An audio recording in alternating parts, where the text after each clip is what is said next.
reino de Deus. Graças te damos em nome de Jesus. Amém. Bom dia, relevância. A paz do Senhor. Espero que você esteja bem. Quando abrimos as primeiras linhas do livro sagrado, encontramos o Todo-Poderoso no seu trabalho de criar, o Criador. Em seu eterno poder e em sua infinita sabedoria, o Rei do Universo traz à existência coisas que não existiam. Ele diz: haja luz, e a luz apareceu. E viu Deus que a luz era boa. Trouxe à existência também o firmamento, dividiu as águas em águas de cima e águas de baixo, e a porção seca que ele chama de terra, e o conjunto das águas que ele chama de mares, e viu Deus que era bom. Deus faz aparecer as criaturas todas. O soberano vai trazendo do nada, como criador, tudo o que desejava.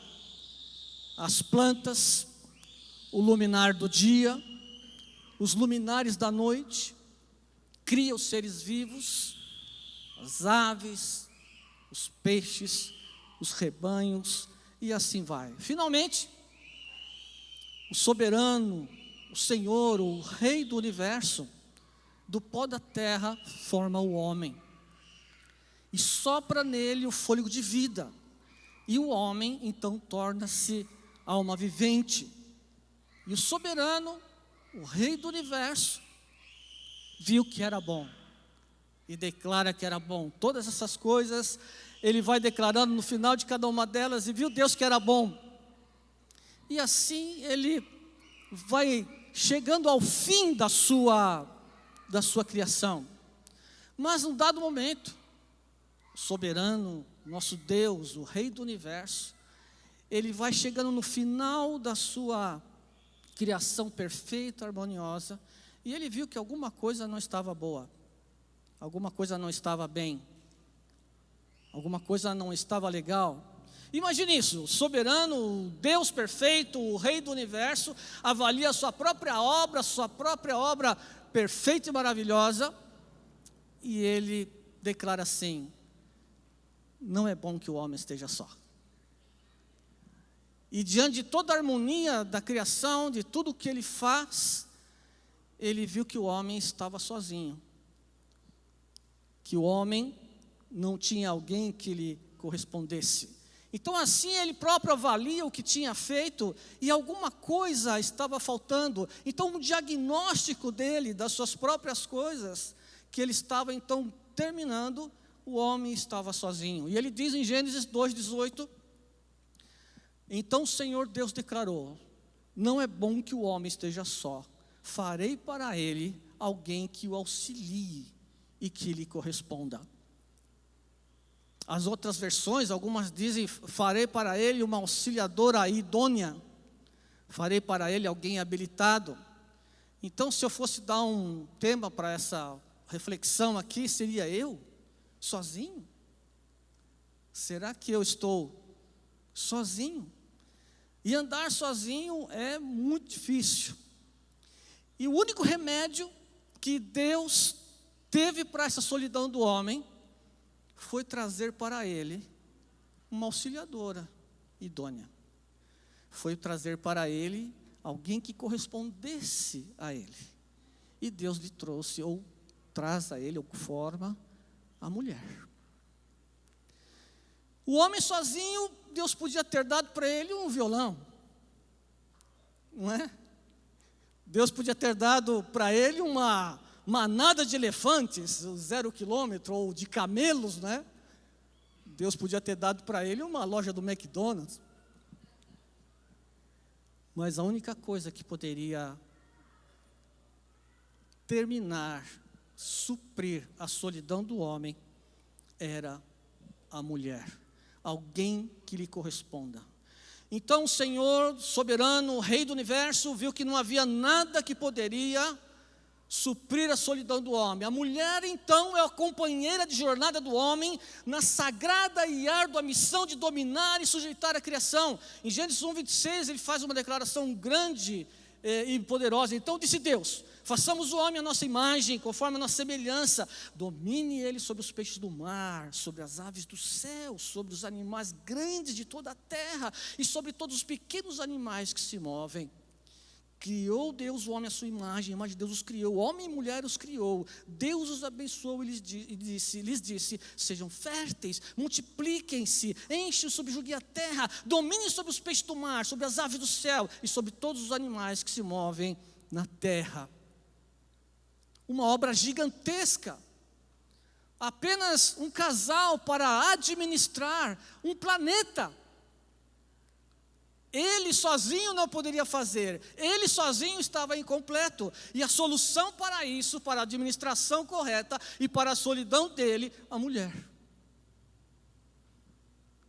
A partir de então a mulher seria auxiliadora, participativa em todas as áreas do homem, no cumprimento de sua missão divina. Só danificado quando entra o pecado.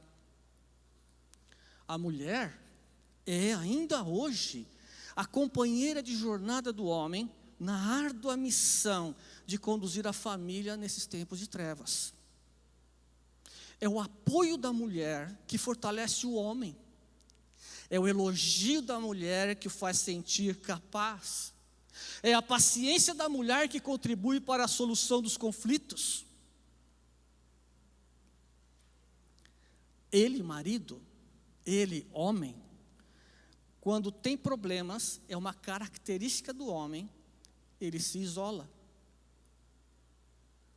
ele se fecha. Os homens se fecham. E cabe a ela, a mulher, e ela tem as capacidades dadas por Deus de quebrar esse isolamento com as ferramentas especiais que Deus lhe deu. O carinho, o abraço, as palavras de amor e de conforto e de incentivo. São as palavras mais importantes da pessoa mais importante na vida de um homem. A vinda da mulher. Dos seres que estão na terra, a mulher é o mais especial. A mulher é a pérola preciosa de Deus na criação da terra. A mulher é a sua joia especial. A mulher é que dá cor à vida. A mulher dá cores à existência do homem. E na família, todos se voltam para a mulher. Família grande ou família pequena, todos vão para ela. Eu lembro no meu tempo de criança pequena, já faz muito tempo isso. Minha filha, maiorzinha, e queria a minha esposa, a atenção dela. Menino, pequenininho, queria a atenção dele. Eu queria a atenção dela também. Tinha uma cachorra pequenininha, uma poodlezinha, e a cachorra queria também a atenção da minha mulher. Só que eu era o cara que mais agradava a cachorra. Eu pegava a cachorra, beijava a cachorra, pegava no colo, mas a cachorra queria a minha mulher, rapaz. Todos na família se voltam para a mulher.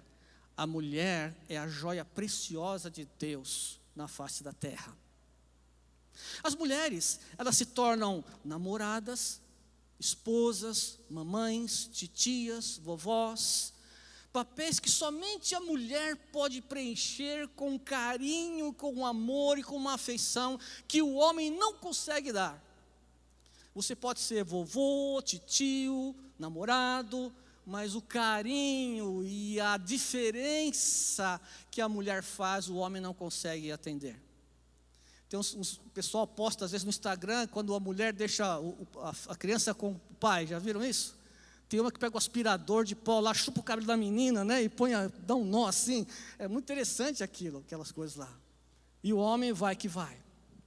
Em nosso meio cristão, irmãos, tem sido largamente difundido que a liderança do lar e da casa é do homem.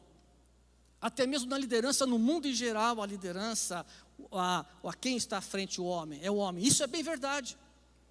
Assim, quando se olha para o homem, vemos aquele que lidera, que sabe o caminho, e mais ainda na nossa cultura brasileira, é aquele que é forte, o homem que não chora, é o macho, é o seguro de si e é o autoconfiante. Só que através dessa abordagem cultural, o que talvez a gente consiga é deixar o homem mais sozinho ainda. E o homem se torna sozinho novamente. Porque afinal é ele que tem que dar as respostas, é ele que tem que saber o caminho, é ele que tem que guiar, é ele que tem que fazer, é ele que tem que guerrear. E é verdade. Mas o peso dessas afirmações pode estar deixando o homem mais uma vez sozinho. E Deus disse assim: não é bom que o homem esteja só. Não é bom que ele esteja só, diz o soberano, o rei do universo. Mas talvez o que esteja acontecendo, mais uma vez, devido a todas essas pressões que vemos na igreja, na família, no trabalho, o homem tem andado sozinho, porque quando ele tem problemas, ele se fecha. É uma característica ruim do homem, mas é uma característica que ele tem. Ele se fecha, o homem não se abre com ninguém. Alguém disse assim que as mulheres conversam no banheiro, né? Já ouviu esse tipo de coisa? As mulheres ficam no banheiro, conversando. Você jamais vai ver homem conversando no banheiro. O homem se fecha. O homem sempre nos momentos em que passa por problemas, ou está com problemas, ele procura o isolamento. Adão, quando peca, se esconde de Deus. Elias, quando é ameaçado pela louca Jezabel, foge para a caverna. Pedro, quando nega Jesus, procura um lugar bem isolado para chorar. E o homem se fecha. Todos se isolaram, todos ficaram sozinhos, especialmente no maior momento de pressão. Alguns vão lembrar, tem gente muito jovem aqui, mas nos anos 70, 80, existia um pregador famoso chamado Jimmy Swaggart. E tinha um ministério lindo na televisão brasileira, mas era um ministério que estava em 60 países, ajudando órfãos, ajudando crianças necessitadas na África. E aquele homem, cheio do Espírito Santo, aquele homem com ministério frutífero, cai no pecado do adultério, pecado sexual. E todo o seu ministério vai por água abaixo e deixou de existir.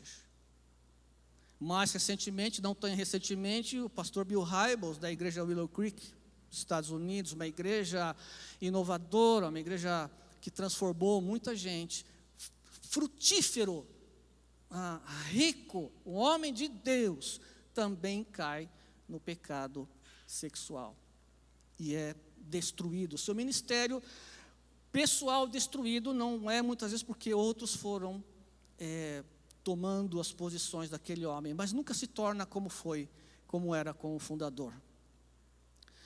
Parece que nós achamos que o homem não precisa de ministração. A igreja. Às vezes achamos que o homem não precisa de edificação, não precisa de apoio, que o homem não precisa de ensino. Muitas vezes é culpa do homem isso. Você chama a reunião de oração, a mulherada vem em bando. Você faz um ministério de cura e libertação, a mulherada vem em bando. Você faz um programa social para ajudar a criança, as mulheradas vêm em bando. E o homem jamais vem para a maioria dessas coisas. Porque ele está fechado nos seus próprios conceitos. E começamos a achar que o homem, então, ele não precisa de ministração. Um grande exemplo disso, mas é um exemplo meio distorcido, mas eu vou dar assim mesmo. Basta você ver a comemoração do Dia das Mães e o Dia dos Pais. Não é? Comemoração das mães, mamãe, maravilha, a igreja canta e borda e tal, não sei o quê. E do pai, faz uma oração aí. Culpa dos homens também. Nós começamos a achar que ele resolve sozinho, que ele vai sozinho. E o homem está sozinho. E Deus disse, não é bom que o homem esteja só. Estão comigo? Homens de Deus caíram porque se isolaram. Homens tão famosos, tão grandes, com ministérios tão grandes como Bill Hybels, o Jim Swaggart, eles estavam tão no topo, que ninguém chegava perto desses caras. Os caras da mídia, da televisão, ninguém chegava, se isolaram, e quando se isolaram, caíram, não suportaram. Ficar só com as pressões sobre o homem, com as exigências de sua posição, ficar só com o medo de não conseguir alcançar tudo que é exigido dele, ficar só com o medo de perder o seu emprego, e não pode falar isso para a esposa, porque afinal na empresa estão cortando um monte de gente, ficar só com o peso de não falar com ninguém as coisas que está sentindo, ficar só com o medo de não saber como educar as crianças, ficar só com o medo de não se sentir capaz de ser um homem de oração em sua casa, ficar só pelo medo de não conseguir ser um homem espiritual na igreja, ele fica só pelo receio de não saber explicar a Bíblia, fica só por não saber orar, fica só porque não tem com quem compartilhar sobre suas pressões e sobre as lutas que ele enfrenta a cada dia. Fica só porque não tem quem compartilhar as pressões sexuais. Você acha que ele vai contar para a esposa o que acontece durante a semana? Amor, você não imagina. Foi na empresa hoje uma mulher linda, com um saltão desse tamanho assim, com um vestidinho branco, todo apertadinho assim, dava para ver até a calcinha dela. Ou os homens não veem isso? Só pastor que vê. Vê e ainda usa óculos para ver melhor. O meu marido, pastor, não, meu marido não. Meu marido não vê essas coisas. Ele está sozinho. Pior que isso, ele não tem como compartilhar esse tipo de coisa. Imagine que o seu marido está recebendo cantada lá no trabalho. Ou isso não pode acontecer? Com quem que ele fala? Ou ele é senhor de si para resolver todas essas coisas? Entende, igreja? Então, evidentemente, a esposa nem sempre está em condições de ouvir tudo que o homem pode compartilhar. Mas a esposa é a única pessoa, ou a pessoa mais indicada, mais habilitada a ajudar que o homem vença todas as pressões, sejam sexuais, profissionais, religiosas, qualquer coisa. Como eu disse, se alguma outra coisa resolvesse a solidão do homem, Deus teria providenciado, mas Ele providenciou a mulher. A mulher é a pérola preciosa de Deus. E eu fiquei pasmo com o cântico hoje, eu não conhecia esse que fala de Maria, que interessante isso, não é? Ela escolheu a melhor parte, Jesus falou, não, ninguém tira essa mulher daqui. As figuras maiores de adoração, de quebrantamento do Novo Testamento está na figura da mulher. Uma outra vai aos pés dele e limpa os pés dele com beijo e com lágrima. E enxuga com os cabelos. E a mulher, no mundo antigo, em Israel, não soltava os cabelos, a não ser na intimidade do seu marido.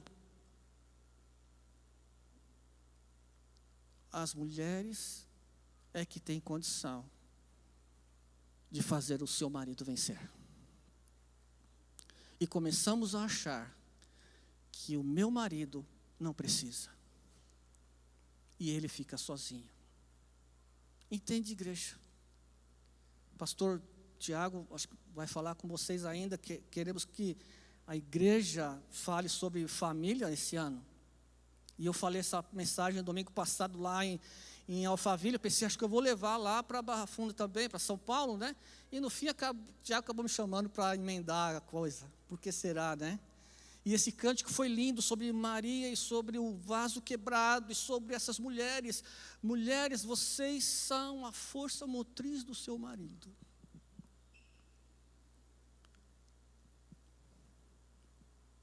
A força na espiritualidade e a força das suas realizações. É verdade, em outro capítulo, o homem tem suas obrigações, o homem tem a sua própria função, o homem também vai realizar, tem a parte dele também. Hoje eu estou enfatizando essa aqui, hoje de manhã.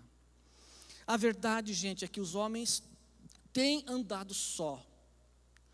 Mesmo entre os homens, mesmo entre eles, não há compartilhamento de coisas essenciais, coisas importantes, coisas da vida. Mesmo entre os homens, não se abrem. E quando acontece um desastre, aí descobre-se o que o cara estava passando, entende?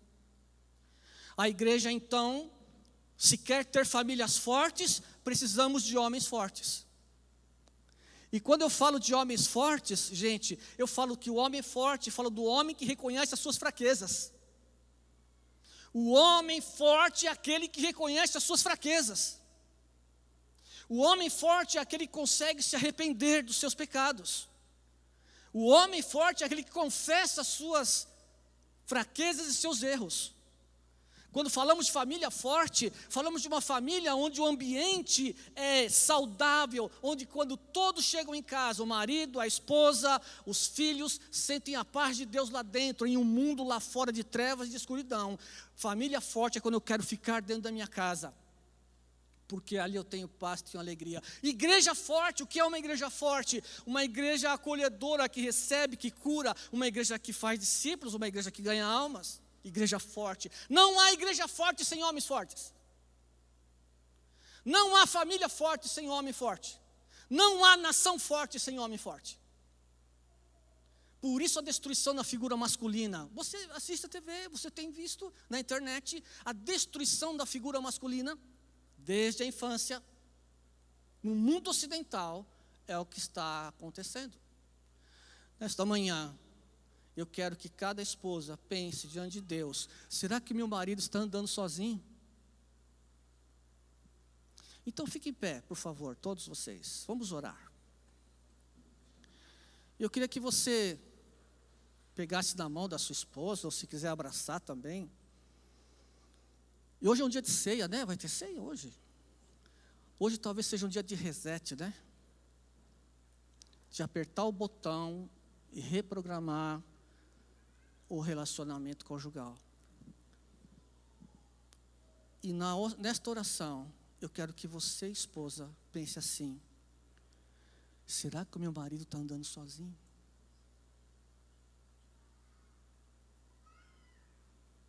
Entende? Isso é muito sério.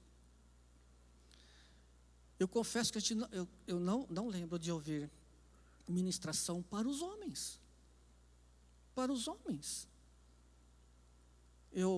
No mês de dezembro, tinha uma pessoa da minha família no hospital, e eu passei uma semana inteira indo dormir no hospital, e eu pegava o metrô, pegava a linha amarela, a linha vermelha, chegava no hospital, tudo legal, foi a semana inteira, fiz aquele calorão, não é? E pegando o metrô, estando na rua, gente, eu nunca vi tanta tentação, tanta gente com pouca roupa, ou quase roupa nenhuma. Você acha que isso não afeta o seu marido? Bom, vê que só eu tenho pressão sexual nesse lugar, ninguém mais tem. E são coisas que nós temos vergonha de falar na igreja. Uma vez eu preguei, faz muito tempo, eu estou muito velho já misturo tudo. Uma vez eu falei sobre masturbação no púlpito, um cara foi me dar uma bronca no final: como que você fala masturbação? Eu falei: uai, o seu filho ouve o que na escola, quando ele vai para a escola? Você acha que ele ouve o que tipo de coisa? E masturbação não é pecado, não é palavrão? É palavrão masturbação? Rasga o dicionário, uai. Não falamos sobre isso, e os homens se fechando, e os homens se fechando, e os homens se fechando, e que Deus nos guarde que não aconteça um desastre. Eu não sei se a igreja precisa de encontro de homens, eu não sei. Como Grace, né? Grace, acho lindo, eu vejo as fotos lá, a mulherada faz cada comida boa, né? Cada coisa boa lá, e sempre vem alguém. Eu disse: a mulherada vem em bando. Não sei se o homem precisa de encontros de homens, mas nós precisaríamos investir em meios de compartilhamento de homens, entre homens. Como? Eu não sei. Isso é uma coisa da igreja de anos. Os homens se fecham, eles são os fortes, eles são os caras, eles vão se fechando e vão andando sozinhos. Não é bom que o homem esteja só. Eu já terminei. Vamos orar rapidinho. Pega a sua esposa aí, seu marido, e vamos falar com Deus. Senhor, o Senhor declarou na Escritura: Quando o Senhor faz a sua obra maravilhosa, e tudo em harmonia, tudo lindo, o Senhor terminando a sua obra, o Senhor olha para o homem e diz: não é bom que o homem esteja só, farei para ele uma auxiliadora que lhe corresponda. E o Senhor tira do homem uma parte e coloca na mulher, emocional, físico. E o Senhor diz lá na continuação: por isso deixará o homem deixará seu pai e sua mãe, e se unirá à sua mulher, e serão os dois uma só carne. Os dois juntos se completam, se unem na relação sexual como uma só pessoa, como um só ser. Se unem no relacionamento do dia a dia, criando filhos, orando, buscando ao Senhor, protegendo as crianças, porque a proteção das crianças é o pai e a mãe.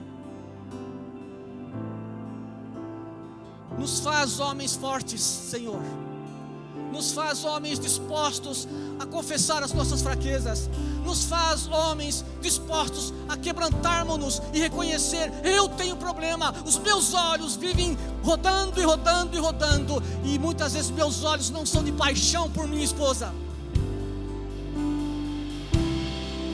Nesta manhã, por mim e pelos meus irmãos, nos dá paixão por nossa esposa, nos dá olhos para nossa esposa, que os nossos olhos sejam dela, para ela, e que assim o Senhor solidifique o nosso relacionamento. E talvez, ó Pai, alguns casais precisam resetar, precisam começar de novo, reconhecer fraquezas, problemas, dificuldades, e começar, passar uma régua e reiniciar o seu relacionamento conjugal. Que a igreja Relevância seja uma igreja forte, de homens fortes, crianças fortes, maridos e esposas fortes, para trazer luz ao mundo de trevas. Obrigado pela tua palavra, pela simplicidade da tua palavra. Abençoa, Senhor, aquele homem, aquela mulher que está aqui, que perdeu o casamento, que por motivos dos mais variados perdeu o casamento, aconteceu o divórcio. Que o Senhor nesta manhã console, que nessa manhã o Senhor traga cura, que nessa manhã o Senhor traga restauração, porque o Senhor pode restaurar um divorciado, uma divorciada, porque o Senhor é o Deus de restauração. Obrigado por esses irmãos que aqui estão, obrigado pela tua palavra. E irmã, em oração, pergunte para Deus: Senhor Deus, o meu marido está andando sozinho? Será que o meu marido está andando sozinho, Senhor? E deixe Deus falar com você, tá bom? Obrigado, Pai, obrigado por tudo que o Senhor tem feito na nossa vida, nós te louvamos.